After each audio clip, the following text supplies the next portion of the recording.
Welcome to The Read Along, a mini book club for your ears. I'm your host, Scott. I'm your other host, Anita. And join us on a journey through a good book, one chapter at a time.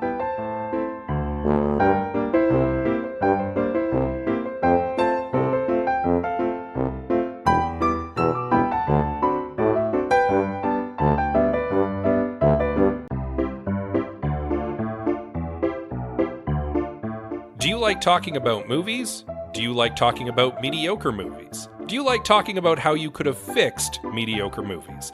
Well, I certainly do, and you can listen to me, Scott C. Bourgeois, along with my co-hosts Greg Beaver and Liam Creswick, as we give our notes, and I have some notes. You can follow it now on your podcatcher of choice or support it by visiting patreon.com/IHaveSomeNotes.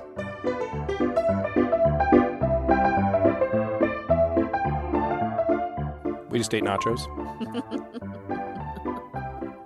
We did indeed. We like nachos. We do. It's sort of our little treat when we're both working from home. Yep. And we've had tacos earlier in the week, or Yep. at least somewhat recently, and we're like, our kids don't really care for nachos. I don't know why. Yeah, well, they're not super into tacos. Also don't know why. I don't know why. They're delicious. So we treat ourselves to nachos for two Yeah, sometimes. And because- today was a nacho day. Yeah, absolutely. Because we end up with leftover taco beef. Because you can only eat so many tacos before you're full of tacos. Especially when your kids aren't really engaging in the taco beef all that much. So we end up with, inevitably, some leftover taco beef. And as you say, we've turned it into like a little work-from-home treat that will, for lunch, make a plate of nachos to share. Yeah. And that's what we just did at the time that we're recording this. It's nice. Indeed. It's like a little pseudo lunch date. Yeah. At home. With leftovers. Yeah. For free. Yeah. Are we lame? Are we lame-ass grown-ups? What No, is this? we're an adorable married couple who still have whimsy in our life. And nachos in our lunch. And nachos in our bellies. That too. Yes. But full of nachos as we are, perhaps we should talk about the book? Yes, let's. Okay, so we'll start with a brief recap of Chapter 5. Pretty busy chapter in which Dani gets to meet the extended Hackworths. Yes. The three wives and also Brad, the one son, and his daughter. And also learns that Brad, it turns out, pretty decent guy. Seems to have a level head on his shoulders. Could be an act. Could be that he's up to something. Hard to say at this time. But at the very least, seems shrewd. He's not just some playboy Nepo baby. Yes. He tells her the reason he wants to break up the family's art collection is because screw his old man. And then he takes her to the Fortress of Art where she is introduced to it for the first time and is overawed, not just because of the amassed wealth of art, but also because it turns out it's a magical engine. And that leads us into Chapter 6 of The Frame-Up by Gwenda Bond.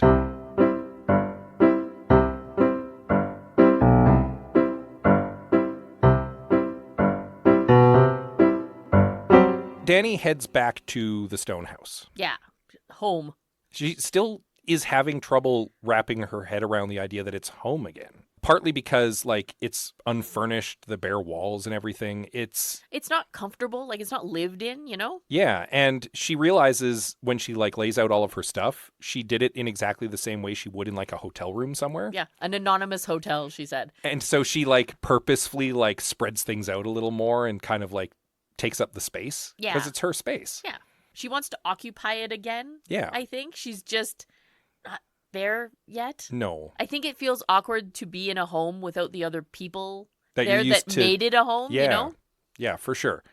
She's also just looking to get comfortable because she spent the day in her, like, heels and kind of dressed up because she wanted to put her best foot forward. Right? So she gets, like, greasy drive-through on the way home and gets inside and kicks off her heels and it's like, okay, we now need to swing to the other side and, like, we need to slum it a little bit. Yeah, get back to work, real work, but also fake work because she's been given a laptop by Brad and she starts, like, overthinking everything very interestingly in this chapter, which I suppose makes sense when you're trying to plan a heist. You want to have everything thought of. Of course. So she's like, if I was the Hackworths, I'd be monitoring this laptop and I'd be, like, checking out keystrokes and stuff. So I need to put in some work so it looks like I'm doing work.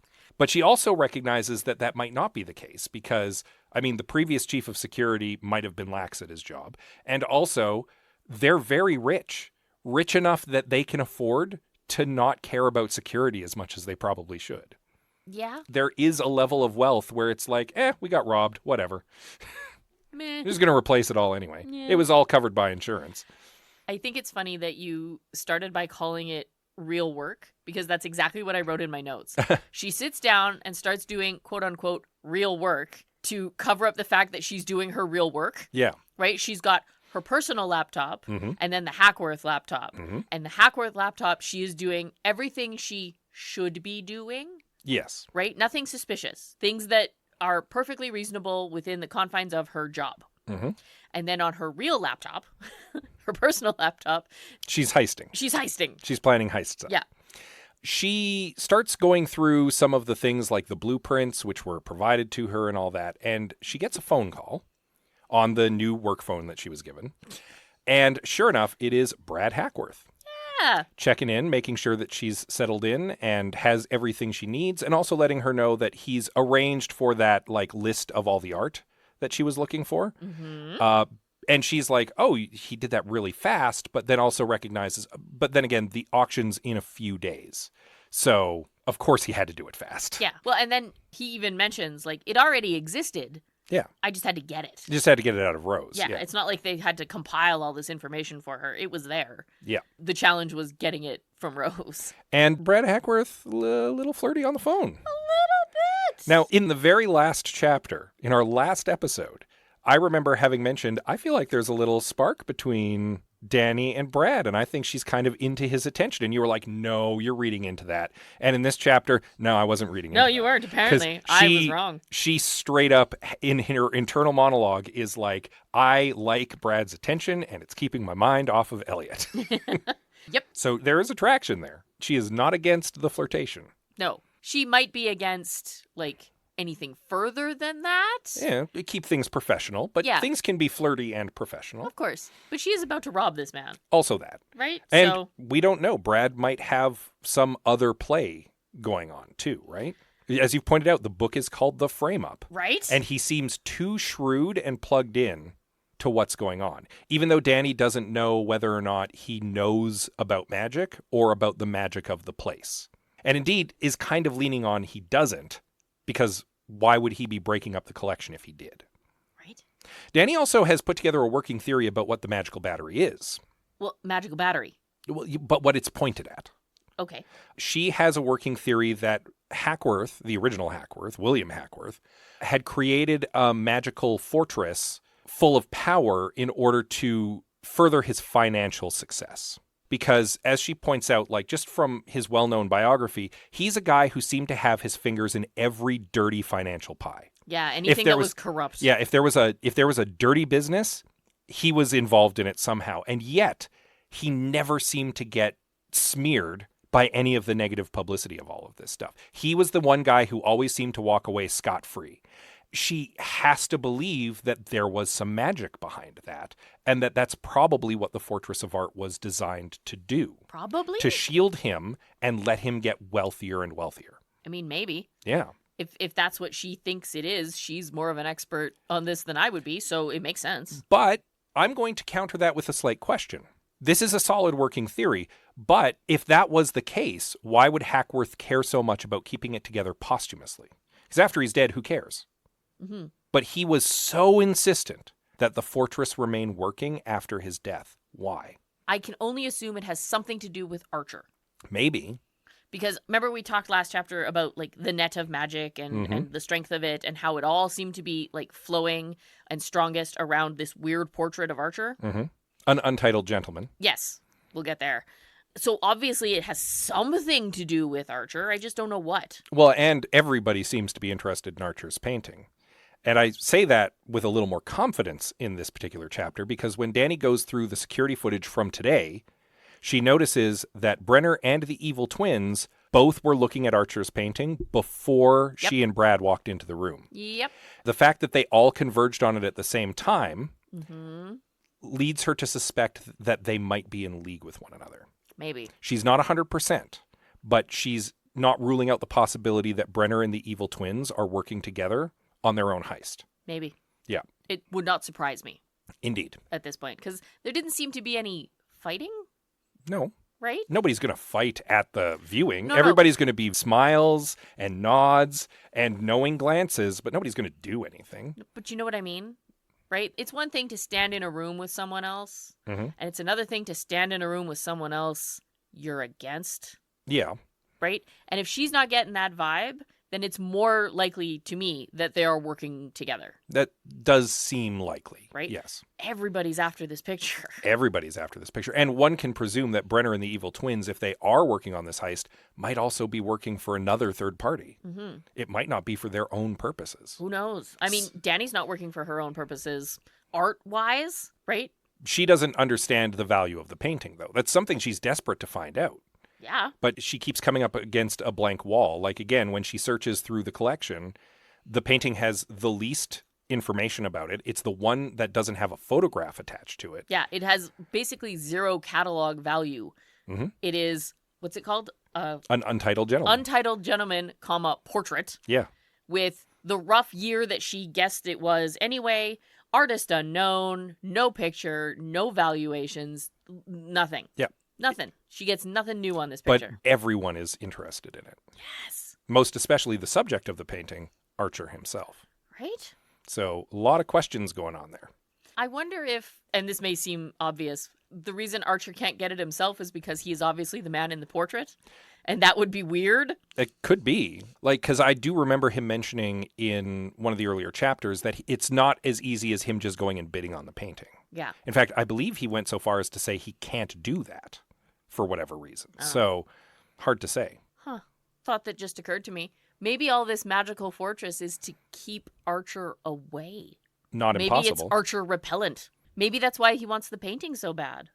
Hard to say. We don't entirely know Archer's motivation here. We don't. While Dani is going through and trying to do the preliminary work on heisting, with no idea how she's actually going to pull it off at this point because she has no crew. Nope. Though she is starting to get an idea of some of the things that she might be able to use to help her in the heist. Like there's passages in the Fortress of Art leading to the galleries from a loading dock so that people could move art in and around without like necessarily interrupting or seeing any of the other stuff. Yeah, I got the impression that the galleries were all separated out specifically for that reason, so that like when moving pieces in, you could just direct them to the one gallery they needed to go, or maybe only one or two without having to go through the whole place, right? She also gets kind of background checks on all of the existing security people. Nobody new has been brought in recently, which is a sign that there's nobody who's also trying to infiltrate through the security team. Yeah, I assume that's by design, right? Because new people are a liability until they're not new anymore. Yeah, and they all seem to be like ex-military and ex-cops for the most part, which tracks for her. She also finds a background dossier on herself, but is pleased to note that it's nothing that couldn't have been found through just like the public record. Through the public record, yeah. Because again, she's the very famous daughter of a very famous art thief. Yes. And speaking of a very famous art thief, it's around that time that she gets a call on her work phone from Federal Correctional Services, basically. Saying, hey, FYI, your mom was attacked in prison and has been moved to a prison hospital. And she has specifically added you to her requested visitation list. So here's visitation hours. You can come by tomorrow. Here are the rules. Here are the rules, blah, blah, blah. And this is all very surprising. Yeah. Dani more or less goes into mild shock. Yeah. Right? Because she starts prattling off all the rules for visitation, and Dani, none of it sinks in. No. Dani, I imagine her just sitting there with this blank look on her face. Yeah. So Dani, we know, has been estranged from her mom for a long time because 10 years. Because of the whole betrayal. Right. And has been trying for many years to kind of mend fences a little bit and reconnect with her mom. And her mom has refused to put her on the visitation list for herself. So Dani just hasn't been able to connect. And then all of a sudden, the week that she gets hired by Archer, her mom's former partner, to do this impossible heist, which will get Maria presumably out of prison as well, because that was one of Archer's stipulations about this. If you do this, we'll smooth things over with your mom. Suddenly, she happens to get attacked in prison, happens to go to a prison hospital with laxer security, and happens to suddenly want to see her daughter again after all these years. Conveniently gets an awful lot closer to, physically closer to where Dani is She gets transferred to the neighborhood, if you will. And Dani is like, well, that's not a coincidence. And No. surely it's not. Oh, absolutely not. And if anything, this just, to me, proves an earlier theory that we had, which is that Maria was involved in the early planning of this. Makes sense. That she and Archer have already been in contact and that she helped set things in motion for this heist. Yeah. Which leads me to believe as well that she wants to see Dani now so that she can help her plan the heist. I don't think it's personal. Dani very much, toward the end of this chapter, makes it clear that as much as she idolizes and looks up to her mom, they're not the closest. No. And I get the impression they were never the closest, which might be why Dani felt okay betraying her in the first place. Because she even says, like, I don't know that my mom has any weaknesses, and I am most definitely not one of them. Oh, definitely. And again, It's the whole Barbara Walters section as here. soon as Dani discovered that she had a magical power, her mom's first instinct was, how can I use that to do crimes? Yep.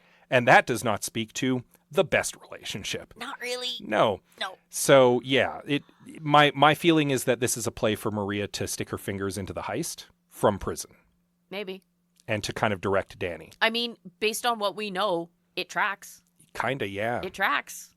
I hate it, but it tracks. But that might also be the way for her to rope in Rabbit again, right?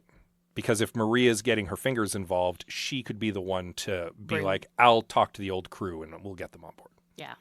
Dani spends a lot of time in this chapter being very paranoid about everything around her. And I think that serves her well in her career. Yeah. But it's also made me paranoid as a reader.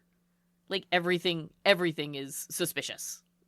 Well, and everything kind of is suspicious.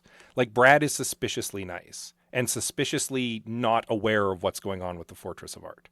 Rose is suspiciously interested in Archer's portrait. There's this other group of suspicious thieves who are sneaking around and also seem to be interested. Yeah. Archer is very suspicious and has unknown motivations. Yeah. Suddenly her mom wants to see her again. Which is super suspicious. Right? Like, it's all super suspicious. It feels like there are forces moving around Dani enacting a plan that she is woefully unaware of. And is trying to be aware of. Yeah. Right? Like, she's been put in a position to do a crime, but she finds herself surrounded by people who know more than her at every step.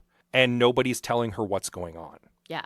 Because she's a pawn in someone else's game. Yeah. And here's the thing. She is aware enough of this world to know that. Yeah. And a little frustrated. Even if she hasn't said it, you have to know.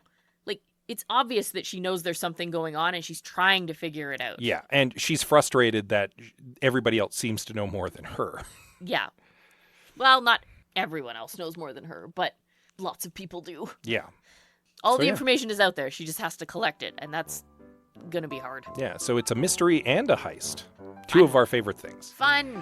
Perhaps we'll meet Maria as soon as the next chapter, Chapter 7, which you'll want to read up on in time for next week. In the meantime, as always, you can give us a little rating and review. Yes, please. We appreciate those. Yeah, on your podcatcher of choice. You can also reach out to us on social media. Oh, yeah. Pick your poison. We are on Facebook, Instagram, Blue Sky, and Goodreads. We are at The Read Along on most of them. You can also send us an email. Yes, please. You can find us at thereadalong@gmail.com. And with that said, as always, we love you very much, and we'll see you next time. Maria was famous enough to be interviewed by Barbara Walters.